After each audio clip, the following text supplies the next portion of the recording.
All right, so I wanted to make a video on what I would say to 21-year-old me and what I would change if I could go back in time. And this is for people to relate, that are my age or older. And I want people that are younger actively drinking and realizing they have a problem, partying too much. They have a family tree of alcoholism, genetically predisposed to it, whatever the case may be. I want you to realize if you wisen up and do the right things earlier, you'll be way better off, in your life later. The things I've been doing the past 5 years, especially the no drinking the past 8 months, if I would have applied that in my mid-20s, I'd be in a drastically different place. And I'm not regretting anything. It's made me who I am, and I feel like all your mistakes and every life experience you have builds your character. And I'm, who's to say that if I haven't went through these experiences, maybe I wouldn't have had the courage and the characteristics to build the foundation I have today, right? That's a sort of another argument. But anyways, to 21-year-old me, I would 100% try to tell them. Would they listen? Probably not. Tell them to get the drinking out of the way and under control by mid-20s. Earlier if you can. But there's a phase there where when you're in your young 20s, late teens, it's just what it is. People are partying. You're having fun. I don't have any regrets for the parties back then. I had a lot of good times.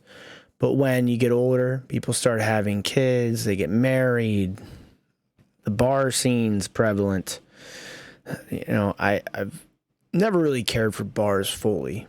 I've had my time with them, but I would recommend cutting it out by mid-20s, okay, and really grinding, putting into work instead of drinking on the weekends. Physical fitness and finances first. I live by finances and physical fitness first now. Game less, party less after mid-20s. I'm a big nerd. I'll never stop gaming. But cut the drinking out, man. If I could have salvaged the past 9 to 10 years of just had sobriety, I'd have so much time to do productive things. It is insanity to me. Every weekend I would drink, I would waste a day or two. All the events I could have went to, the gym routines I could have done, working online, working overtime, the extra money, the money not spent from drinking. It's drastic, especially when you look at the broad spectrum. You're talking probably tens of thousands of dollars, months, if not a year to 3 years of my life. It gets drastic, man. And people doing it every day, they're really stacking time up, dude. You really got to think about these things before you become 30 and you're still stuck in the rut. I know 40 and 50-year-olds that never got out of it. They're not saying, oh, they wish they could have changed the past 10 years. They're saying 20 or 30 years. You're talking 3x me, and I was only a weekend binge drinker, and sometimes I would only drink twice a month, but it was still a problem. There's people that do it 3 to 4 times a week or every day of the week. So multiply my issues times 5 to 10. And that's not to say people with substance abuses that pay hundreds of dollars a week. That is way more than anything I've experienced. So this stuff can get drastic, right? The losses you can incur, DUIs, fines, getting into fights, getting charged with different things. This goes for any substance, okay? I would tell him get his thing straight by 25. The house parties were pretty prevalent till then it dies down, and then the whole bar thing, I wish I would have avoided all that. The drinking at home, over depression and tying everything to drinking on the weekends, like every new exciting thing, music and new things, I'd tell them to just realize it's not worth it. You can do it sober. When you do these things enough sober, your dopamine and serotonin comes back. and you enjoy these things more while sober, right? You're always going to, you know, without the vices, you're always going to have that, like, you're going to be impatient. You're going to get angry a bit more, but those are things that come with it. And there's ways to utilize and manage these things, right? Don't drink a lot of coffee. That's one thing I'm still to this day messing up. But tell him, you know, love comes and love goes. Like, I'm much different when it comes to relationships now. I love my girlfriend to the end of the world, but if we broke up, yeah, it would suck. Yeah, it would affect me, right? But there's no way I'm going to spend a year depressed and moping and gain weight and, you know, let everything go to heck. I've done that in the past. I went through, you know, I had a long-term relationship that ended, and I went through like a year and a half of just like, I didn't know what to do. I thought life was over. And I was in my young 20s, man, after this relationship. And I wish I could tell him it'll be okay. Go work. Don't drink, you know. And what was weird then, I didn't drink like all the time. You would think I would have started drinking all the time. I didn't. It was still a weekend thing. I still worked, you know. I'd tell him it'll be okay, because that person I was so depressed over tried to come into my life again later. And this is a story I could tell in a video, some of this stuff. I got a couple stories. She came back into my life. Like, she was always sort of in and out. She came back and like the feelings weren't there. And like, I was like, oh my God, I don't have any interest anymore. But I spent over a year depressed and dwelling on it. And then it was just like gone. I was over it, right? So all that depressed time, sleeping and moping and worrying and being sick, even crying at times, it was like, it was just wasted time. I'm glad I went through it. It made me way stronger. I've never, since then, I've had like two, you know, a good relationship end, and then I had a nightmare relationship. I was trying and giving my all and trying to fix somebody. Don't try to fix people. They got to want to fix themselves, all right? I tried to fix this person over and over. A whole other story. I could write a novel on this relationship. It was a 4-year relationship. It was a nightmare, and I could talk for an hour, and I may make a video sometime for anyone who even cares to watch it. I should write a book on it too. You won't believe some of the stuff that went on, and I'm the idiot for staying in it. I would slap myself in the face if I could go back when I was with this one person.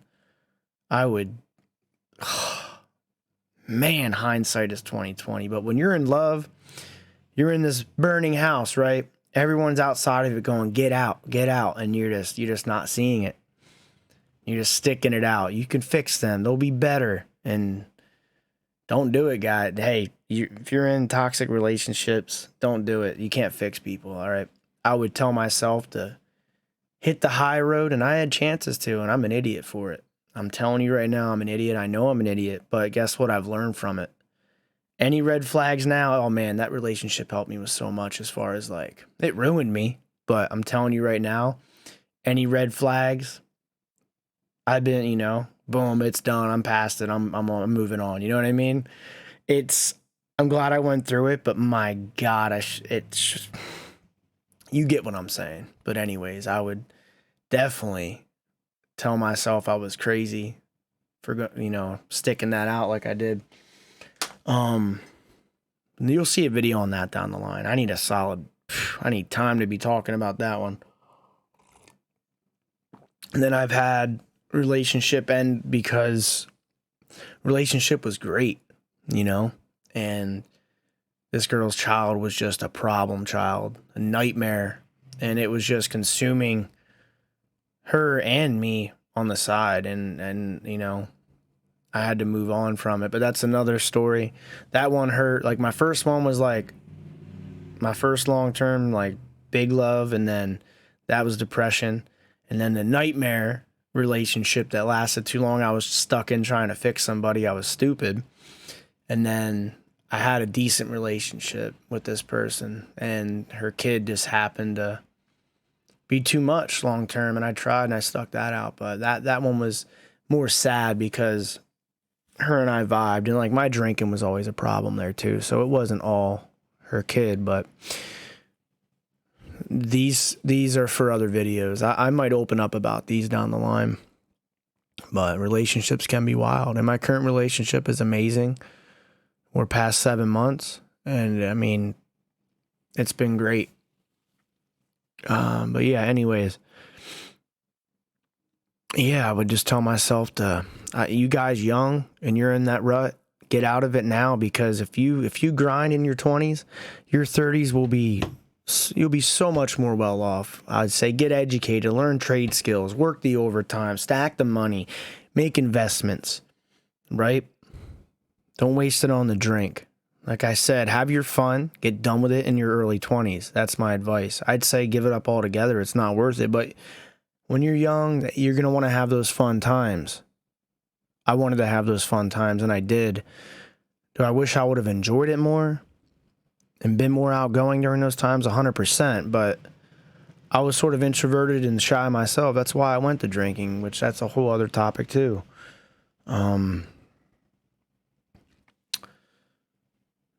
But yeah.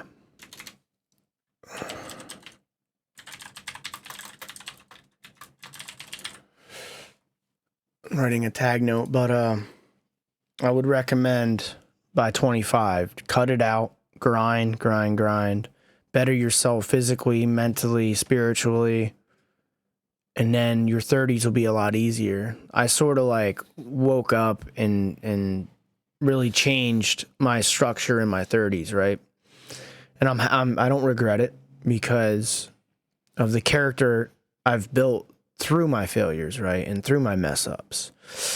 I have a better foundation, so I don't regret it. And I'm glad it happened now and not when I was 45, 55, God forbid, past 60. You're like, I've heard of people getting sober and straightening up in their 70s and then they pass away after a couple years. I've heard story of my great grandfather. He owned a bar. He drank daily. Like on both sides of my family, I have alcoholism. And it's weird because my father can have a beer. He can make a case of beer last 2 months. And like, it's crazy. So like skipped a generation or something. But he had his drinking days, but nothing like me. I'm way worse with it. But anyways, yeah, my great grandfather, he owned a bar. And he drank daily, I believe. Same with my other side of my family, my great grandparents there, and my grandparents were all drinkers. I think some of them got sober at some point, but either way, my great grandfather owned a bar, drank all the way into his 70s, and I guess the doctor told him, like, hey man, it's not going to end well for you. And he got sober the last 3 or 5 years of his life. And I guess during that time, he said he regretted every drink he had during those 70 some years. So let's say 50, 55 years of drinking. He said he regretted every bit of it. The time he lost, the money he spent, and he drank into his 70s. And I guess he said his sober time, when he had to quit drinking because of his health, were the best years of his life. And that really hits home with me because he could have had those best years younger, right? But at least he did experience it. And, he probably had great times and relationships while drinking. It doesn't make you a soulless monster or anything, but still, that hit home to me, how people can be at such an elderly age and then finally do something. And for him to say that, it hit home. And that always stuck with me when my grandmother, his daughter, told me about it. She was never a big drinker, and my grandfather doesn't drink at all.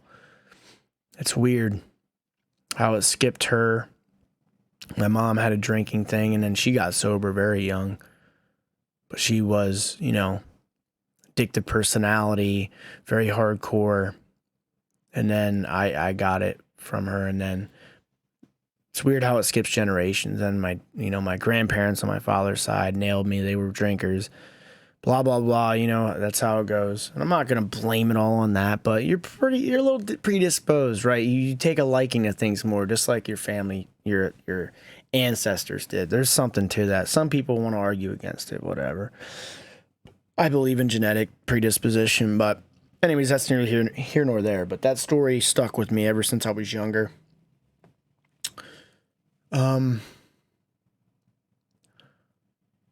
And I want to make a video on, like, how do you want to be perceived? This will become a video probably this weekend. Do you want to go out being the drunk?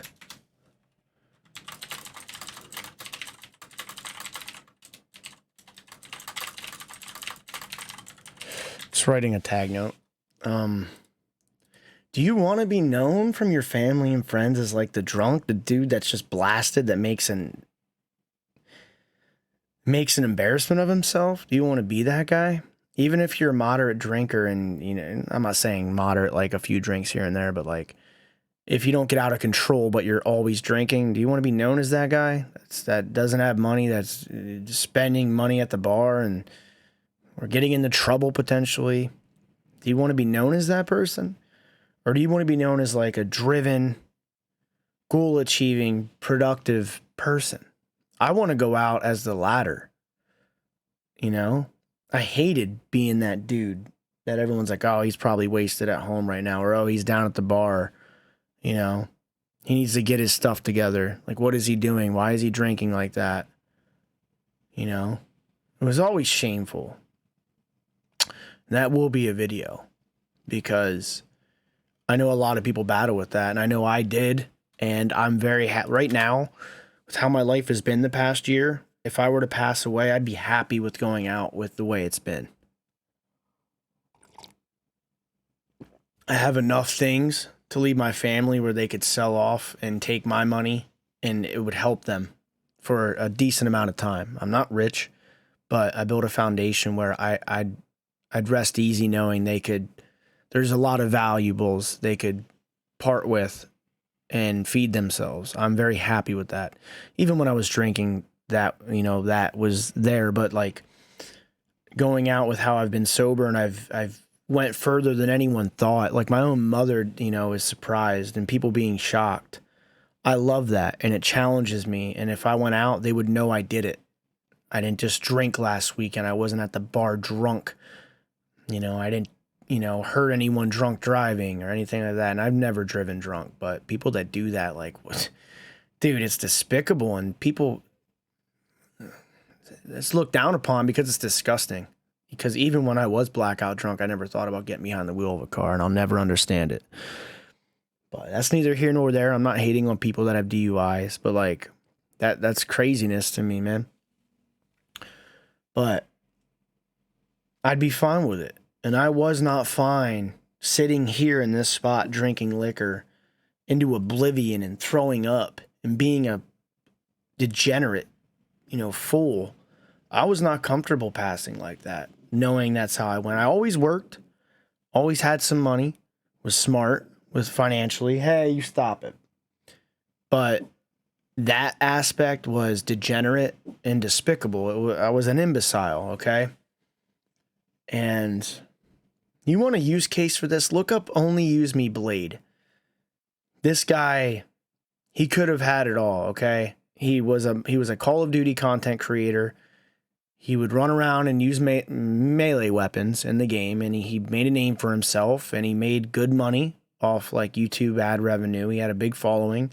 And then he started drinking. This is a whole other video, by the way. He started drinking for donations. He would do fire sales, shots for like $5, $10, and he would make money doing this, and he still does it to this day for money. He has severe health issues, like bad. He's a smart guy, and when he's sober, he's likable.